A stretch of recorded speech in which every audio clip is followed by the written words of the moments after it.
The first thing I did when I opened my eyes and found myself reborn in sophomore year was to delete Samantha Lee's number from my phone.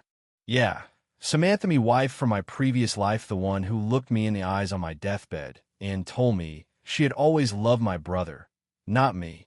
That final dagger still lived inside me, and now God had given me a second chance to rip it out and never let it happen again.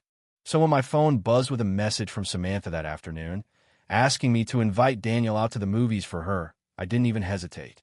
Figure out yourself, I texted coldly. This time, I'm not your errand boy. I stared at the classroom around me, half blank, half recognizing these faces from a life I'd already lived once. Then my eyes landed on the one person I'd never really forgotten, Rachel Bennett. She was sitting quietly beside me like she had in the last timeline. In my past life, Rachel was the sweet, calm girl who brought me breakfast, saved me a seat, and sometimes invited me to the library. But because Samantha never liked her and labeled her a green tea girl, I cut ties with Rachel, ignored her messages, and ghosted every bit of kindness she offered me. She slowly faded from my life without ever demanding anything in return. But now I remembered it all. The way she smiled when she handed me a coffee. The way she waited for me under the dorm tree with her lunchbox. I owed her more than just a breakfast. Rachel, I turned to her, surprising even myself. How about dinner tonight? My treat. She blinked, obviously stunned. Dinner? With me? Why not?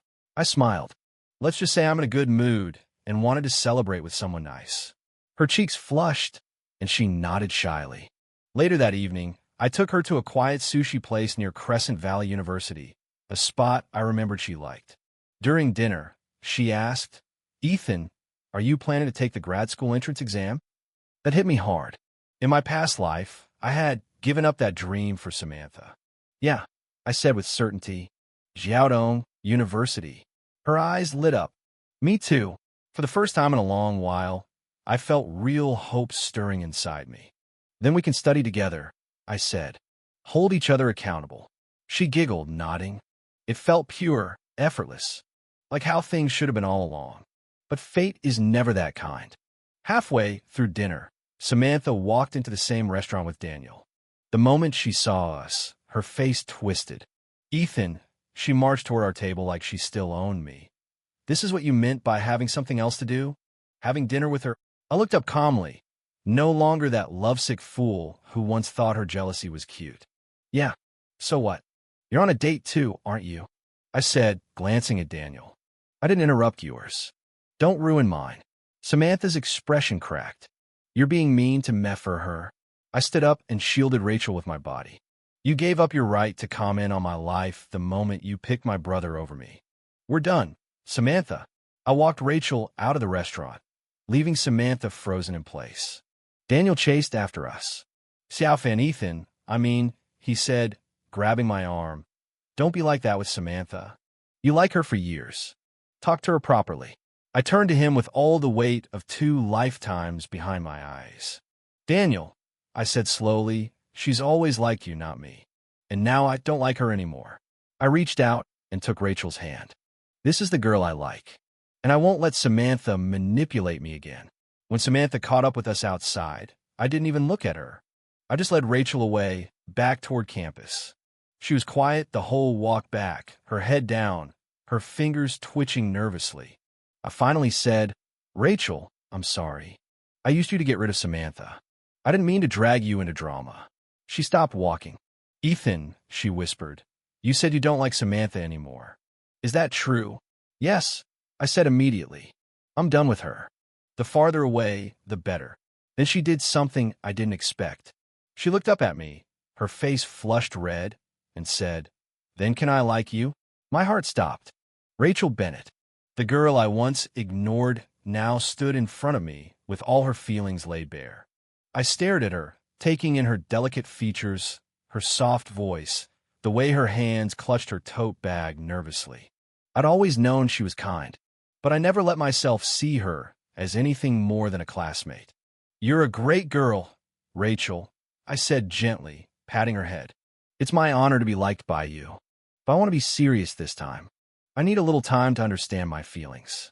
Will you wait for me? She nodded quickly, biting her lip in embarrassment. Okay. She's so cute it hurts.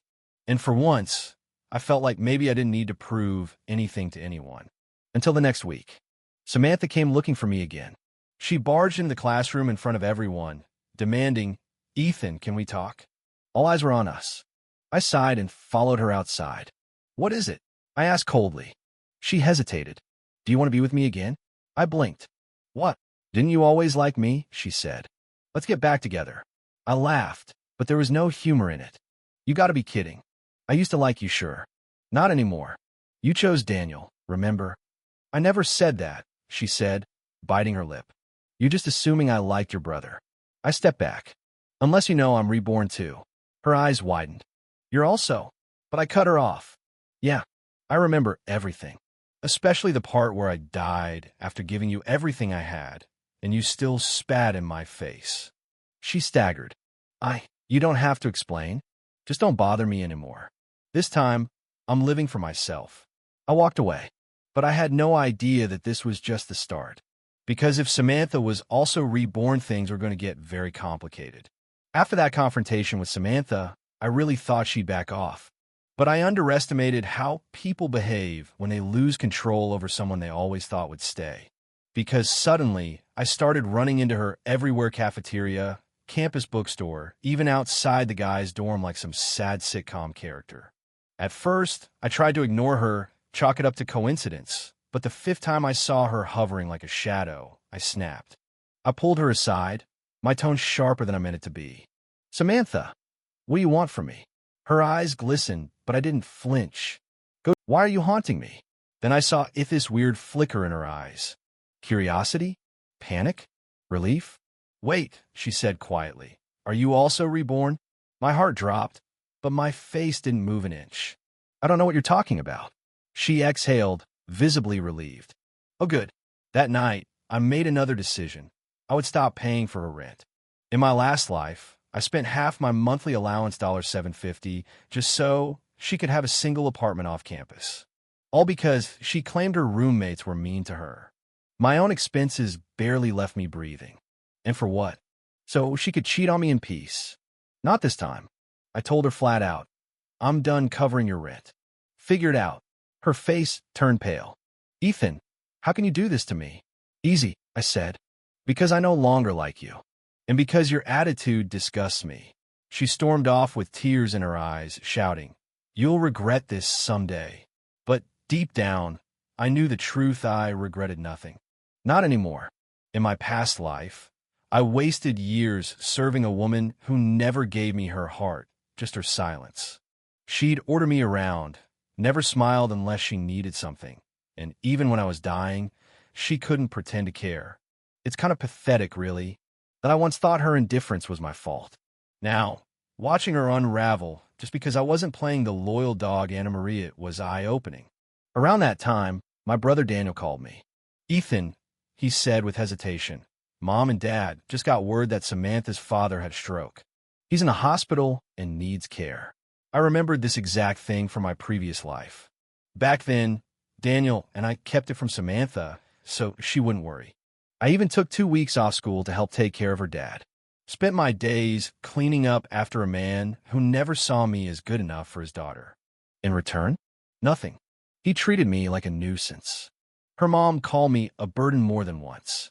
Every holiday, I'd buy expensive gifts for her parents, thinking it would win them over. It never did. When I got sick later in life, the hospital bills were paid by my parents, not Samantha, not her family. So I told Daniel firmly, "Let her mom call her. It's their business now. I'm not getting involved." A few hours later, I passed Samantha on campus. When I told her about her father's stroke, her face went blank, like she'd totally forgotten. Then she muttered a quick thanks and ran off. I didn't stop her, and I didn't think about it again. At least, not until she called me a week later. "Can I borrow some money?" she asked. I said no. I also warned Daniel not to lend her a dime. He didn't understand why I was being so harsh with her, but I was his brother, didn't press. During those 2 weeks, I felt free. I focused on my studies again, started prepping seriously for the grad school entrance exam, and spent more time with Rachel. We went out for ramen, hit up escape rooms, even tried this murder mystery cafe that she'd always wanted to check out. She was fun, gentle, surprisingly sharp when she needed to be, and being around her made me forget how twisted my last life had become. One night, while walking her back to her dorm, she stopped in front of the gate and stared at me for a long moment. "Ethan," she whispered, "can I say something crazy?" "Go ahead," I said. If you hadn't asked me to dinner that night, I probably would have disappeared from your life again. I didn't know what to say. I just smiled and gently tapped her nose. "That's why I won't let you slip away again." She blinked, stunned. Then I leaned in. "Rachel Bennett," I said softly, "I like you. Will you be my girlfriend?" Her eyes widened. "You're not joking?" "Not even a little." She nodded so fast, I thought her head would fall off. Then she laughed, nervous and excited all at once. "Yes, yes, I will." And just like that, the world felt lighter. But of course, it didn't last long. A few days later, Samantha came back. This time, she looked like she hadn't slept in days, her face gaunt, her lips pale. She saw me outside the dorms and ran over, grabbing my sleeve. "Ethan, I'm sorry. I'm really sorry." "For what?" I asked coldly. "Everything. I didn't realize how much you sacrificed until now." I didn't reply. Rachel came down the stairs behind me, holding 2 cups of milk tea. Samantha looked between us and froze. "You're with her? Is it because of her? Didn't I warn you? She's a green tea girl." My blood boiled. I stepped in front of Rachel immediately. "You don't get to talk about my girlfriend like that. You and I? We're nothing now. You're just a neighbor from my childhood. Stop pretending like we had something sacred." A few classmates nearby had started to stare. Samantha saw them and raised her voice. "You're choosing that girl over me? After everything I've done for you?" Rachel's face turned red, her eyes watery, but she didn't cry. Not in front of Samantha. Not in front of these people. I turned to the crowd. "Just so we're clear, Samantha and I are not and have never been a couple in this life. She's spreading lies because she can't accept that I've moved on. Please don't spread rumors about Rachel." Someone in the crowd nodded. "We got you, man. Don't worry." Rachel squeezed my hand tightly. That night, though, things escalated. Samantha posted a nasty thread on the school forum accusing Rachel of stealing her boyfriend. She even uploaded cropped photos of the two of us growing up, twisting reality to paint us as a former couple. The post blew up fast. Within hours, everyone on campus was talking about it. The comment section was brutal. They called Rachel shameless, called me a cheater, called us both disgusting. Rachel called me crying. "Ethan, is it true? Did you ever date her?" "Never," I said without hesitation. "And I never will." She sniffled. "I believe you." After we hung up, I sat there staring at the ceiling for a long time, feeling a cold rage crawl through me. You know, that kind of anger that doesn't burn but freezes you from the inside? That's what I felt. "Samantha, I didn't want to deal with you after rebirth. I just wanted to live my life. But if you insist on dragging me down, don't blame me when I drag you back harder." I started collecting evidence screenshots, photo, metadata, copies of the original uncropped pictures. Then I drafted a post. I laid out everything, our family connection, her lies, her manipulations. I exposed the whole timeline, clarified we never dated, and included the screenshots of her original post to prove she was defaming Rachel. I reported her to the admin and tagged the post "Justice for Rachel." Within hours, the tide turned. Students were stunned. Some apologized publicly to Rachel. Others called Samantha twisted and manipulative. "You tried to ruin a girl's reputation just because he wouldn't choose you? Gross." Bro really documented the whole thing like a Netflix docuseries. Rachel deserves better. She seems sweet. I called Samantha that night and left her a message. "You want to play dirty? Fine. But you mess with the wrong guy this time." Then I walked to Rachel's dorm and waited for her outside with a warm cup of cocoa. When she came down, her eyes were red, but her smile was there. "You really did all that for me?" "Of course," I said. "I'll never let anyone hurt you again." She grabbed the cocoa, then grabbed my sleeve. "Then don't let go." I didn't. Not that night. Not ever again. The next morning when I woke up, Rachel's name was still trending on the school forum, only this time. it wasn't hate. People were defending her, calling Samantha out, some even apologizing for jumping to conclusions. I could tell Rachel had cried again, though, even though she didn't say it. She met me outside Crescent Valley's library with her usual tote bag, a faint smile, and dark circles she tried to cover with makeup. I didn't say anything, just handed her warm soy milk and tucked a loose strand of hair behind her ear. "We're good now," I said softly. "They see the truth. Thanks to you," she whispered, eyes wet again, but this time from gratitude. But I knew Samantha wouldn't stop just because she lost the online battle. Girls like her, girls who were used to being the center of every storydont, fade into the background quietly. I told Rachel to avoid going out alone for the next couple of days, and that I'd walk her to class, to work, wherever. She nodded obediently. But that night, Samantha tried again. She showed up at the campus. Unfortunately for her, I'd already submitted my own full report the day before, with timestamp screenshots, audio clips, and a compiled PDF so clean it could have been used in court. When the officers came to class the next day and pulled Samantha out mid-lecture, the whole building buzzed. I got called in too. Rachel came with me, hand cold in mine, but expression firm. Samantha was already there, arms crossed, glaring at us like we'd ruined her entire life.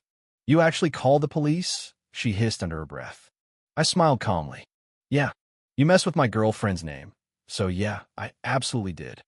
The officer read off the charges: defamation, malicious rumor spreading, campus code of conduct violations.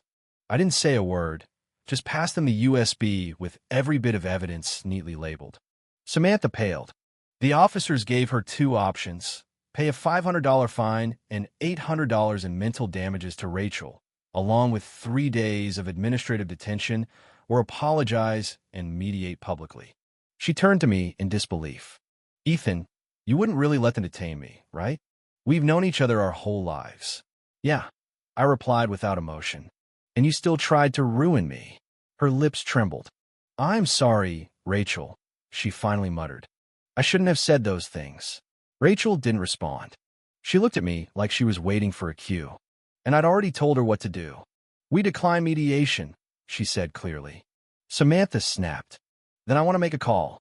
The officers allowed it, and 10 minutes later, my dad called me in a half-panicked tone. "Ethan, what the hell happened?" Samantha's dad called, said you've got her locked up at the station. I sighed. "Dad," she faked screenshots and tried to ruin Rachel's reputation. I had to defend us. My dad grumbled, but didn't argue. "Fine, don't let her go to jail. Just get this over with and keep your distance." I've been waiting to hear that. From the moment Samantha crossed that line, I wanted my family to cut ties with hers completely. We agreed to drop the detention if Samantha publicly apologized on all her platforms and paid Rachel $5,000 in compensation. It wasn't about the money. It was about making sure she could never twist the narrative again. She did it, face like stone. And just when I thought I'd seen the last of her, she grabbed my sleeve as we walked out. "Ethan, can we talk alone?" Rachel gave me a worried look, but I squeezed her hand. "It's fine. I'll catch up." Samantha led me around the building, quiet for a minute before blurting, "I know you're just using Rachel to get back at me. I'm sorry, okay? If you break up with her now, I'll be with you." I laughed. "You're still doing this?" "What? You think I'm doing all this to make you jealous?" I shook my head. "Samantha, this isn't about you anymore." Her eyes narrowed. "Then why do you keep talking about how I love your brother?" "Because you did. And still do, don't you?" She blinked, mouth opening, then closing. "Unless," she whispered, stepping back. "Unless you are reborn, aren't you?" I didn't answer, just tilted my head slightly. She stared at me, face paling like I'd hit a nerve. "That means that night you heard me say it, didn't you?"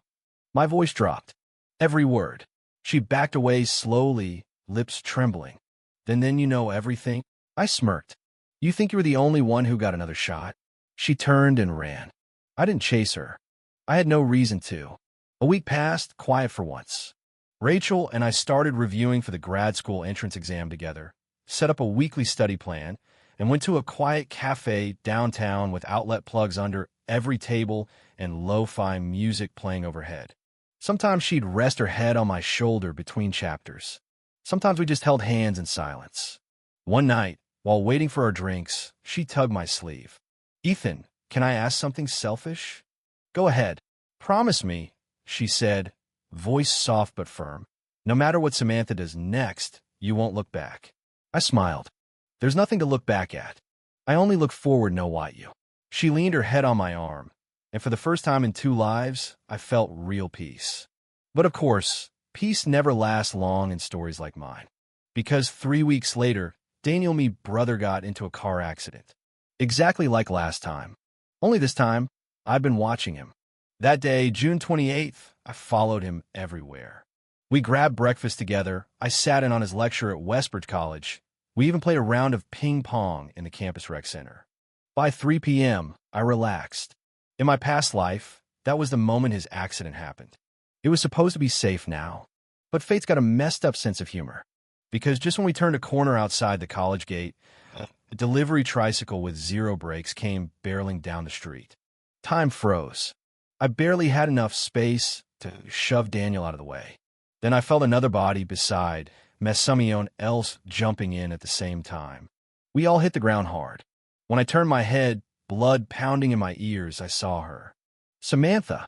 Her hair was a mess, her face thinner than I remembered, eyes wild with panic. "Daniel," she cried, grabbing his shirt. "No, not this time. I won't let you die because of me." I froze. My chest tightened. This scene was too familiar. I remembered now. In my past life, a month after Daniel's accident, Samantha was diagnosed with kidney failure. And guess who she got her kidney from? Me. I never told anyone. I just did the test, got the match, and donated it. Thought it was fate, that I was meant to save her. Then I got sick, couldn't take my meds properly, and my health spiraled until I died quietly in a hospital bed. But this time, Daniel didn't lose consciousness.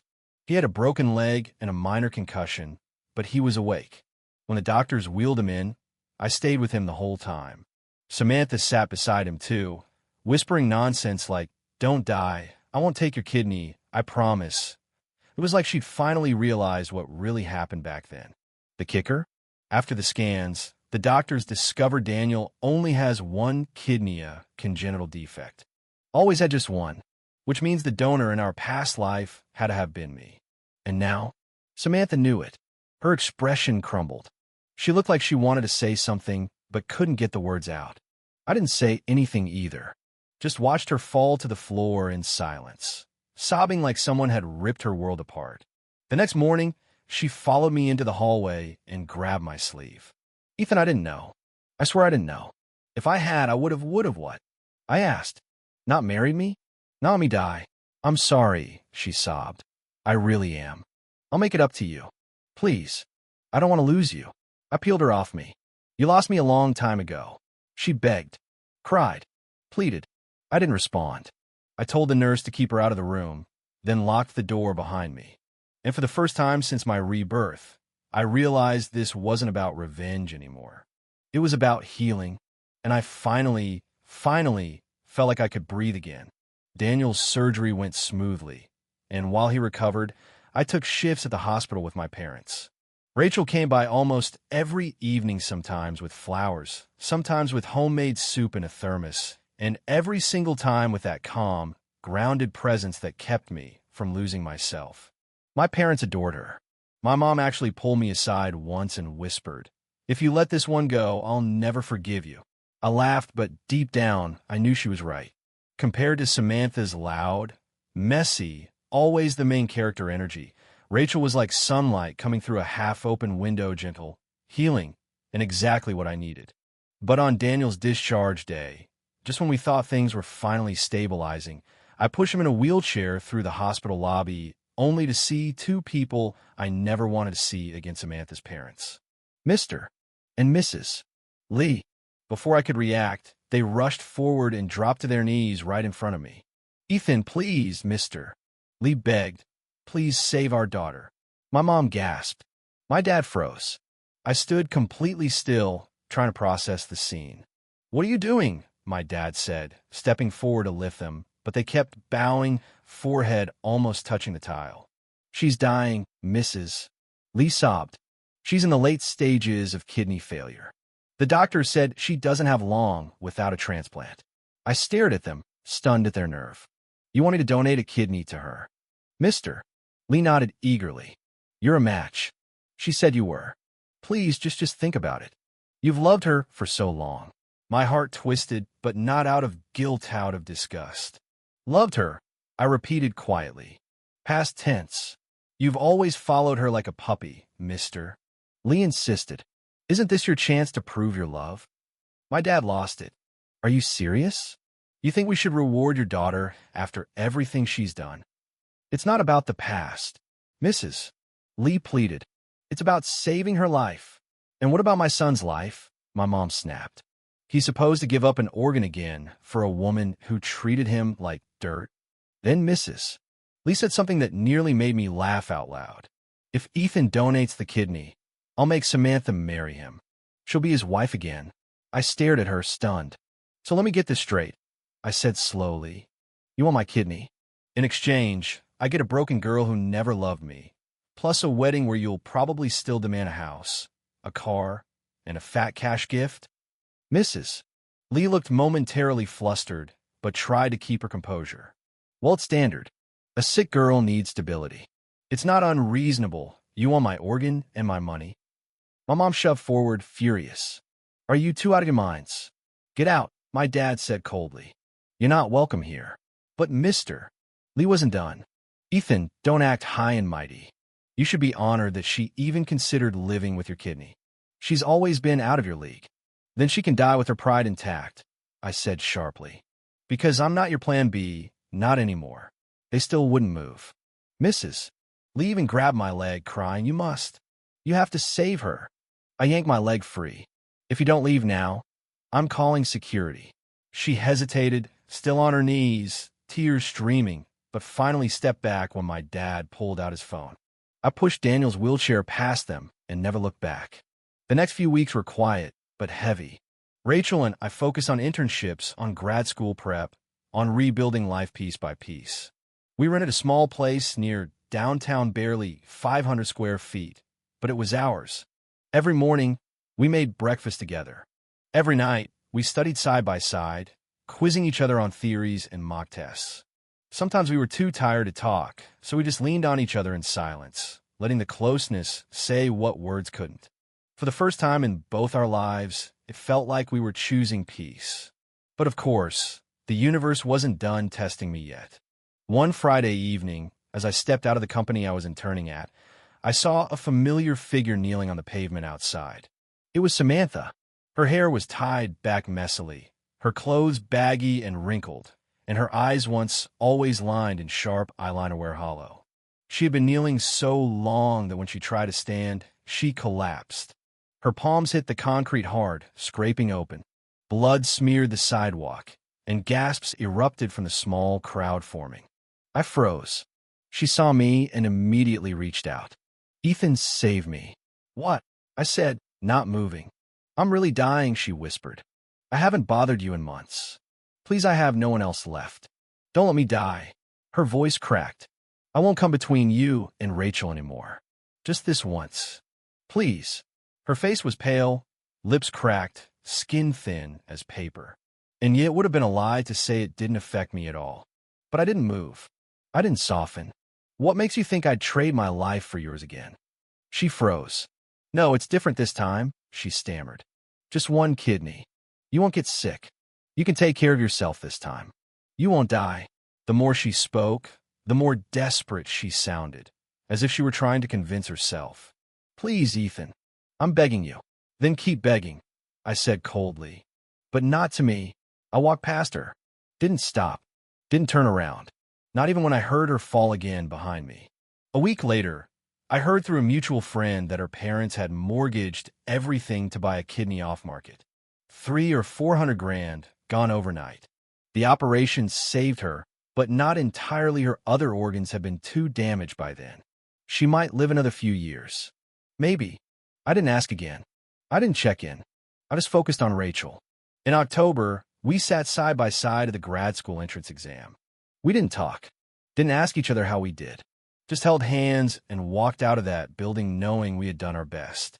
That night, we booked a week-long trip, no phones, no social media, just mountains, lakes, quiet beaches, and each other. We laughed. We hiked. We got soaked in a rainstorm and danced barefoot under the trees. We wrote our names in the sand. When we came back, we were stronger. Together. In February, our scores came out. I clicked on mine with a racing heart 541. I called Rachel. Hers was 513. We both passed. I screamed. She screamed louder. My parents cheered so loud the neighbors heard. Rachel's voice cracked on the phone. Ethan, we did it. We really did. I whispered, staring out the window, heart full for the first time in years. In May, our counselor asked us to speak at graduation as the year's outstanding couple. I agreed. Rachel blushed. We held hands on stage, spoke about perseverance and pain and love that didn't quit halfway. And then I did something no one expected. I got down on one knee, right there in front of the whole school, and proposed. Rachel covered her mouth, crying, nodding, laughing. Yes, she said. 1,000 times yes. Thunderous applause filled the auditorium. And as people surrounded us, cheering and taking photos, I caught a glimpse of someone in the crowd, standing quietly in the back. Samantha. She had cut her hair short, wore jeans and a plain t-shirt. She looked thinner, older. She walked forward slowly and handed me a red envelope.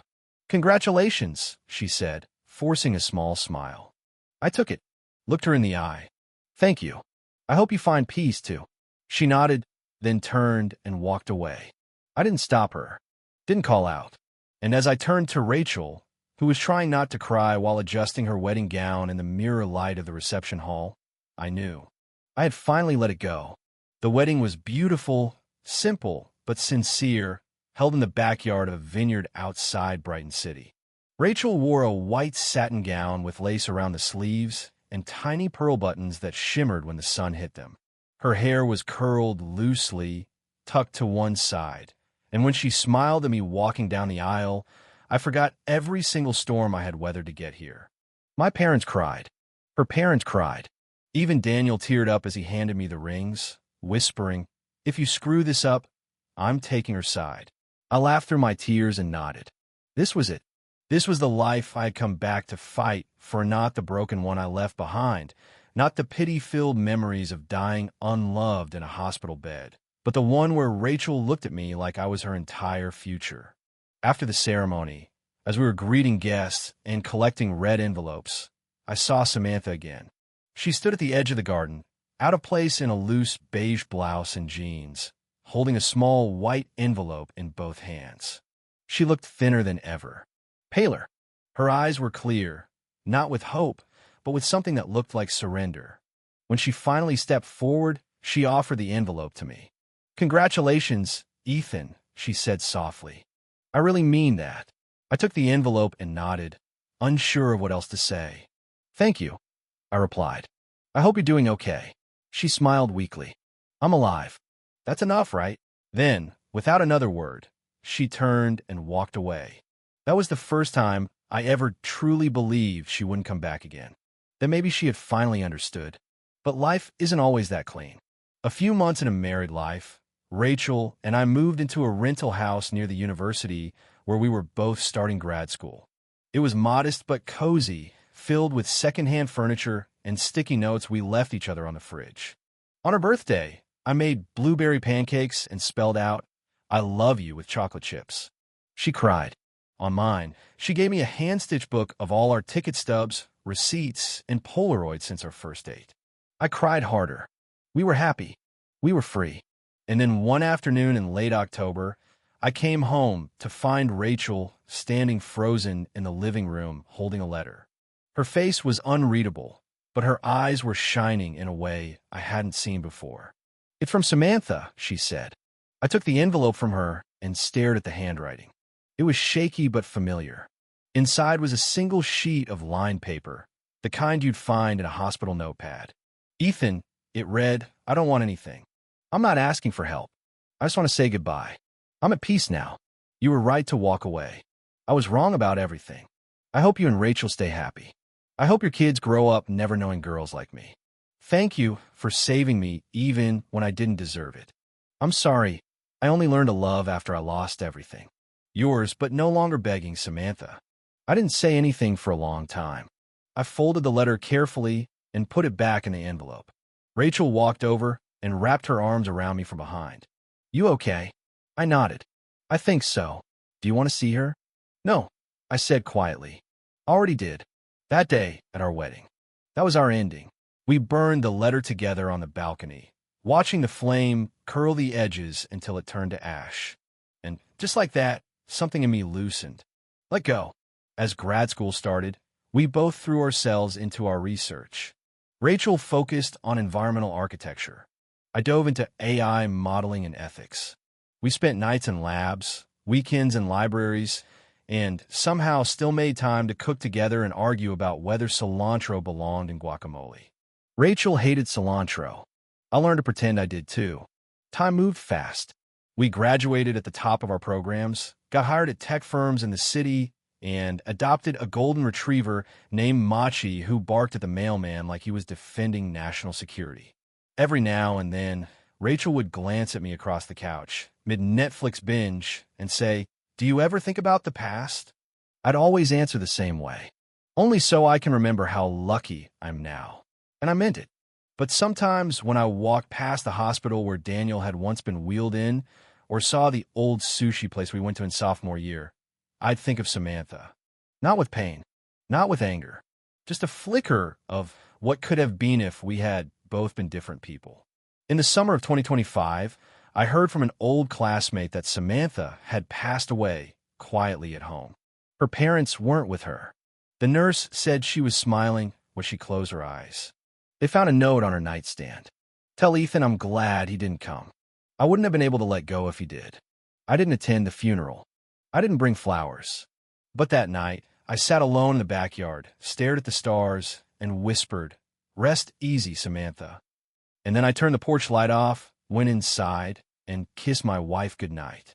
Because sometimes, closure doesn't come in grand scenes or dramatic monologues. Sometimes it comes in silence, in knowing that you made the right choice. That the person sleeping beside you wasn't someone you chased, but someone who stayed. In 2026, Rachel and I finally bought our first home. It wasn't big, but it had a garden, a white fence, and a kitchen island she always wanted. On our anniversary, she surprised me with a letter she had written 5 years ago and sealed in an envelope labeled, "Open when we've made it." I opened it and read, "If we're here now, it means we did it. It means you chose me, and I chose you, and nothing broke us. It means I got to grow old with the man who saw me when everyone else looked away. It means we kept every promise. And Ethan, if we made it this far, I'll follow you anywhere. Forever." I hugged her and didn't let go for a long time. That night, we danced in the kitchen barefoot to music we could barely hear, the lights off, the dog snoring on the couch. And as she laughed in my arms, I realized that maybe fate had always meant for us to meet. I just had to be reborn to deserve her. The past didn't haunt me anymore. It humbled me, because it taught me that real love isn't loud or dramatic or painful. It's quiet, constant, and willing. And this time, I didn't waste it.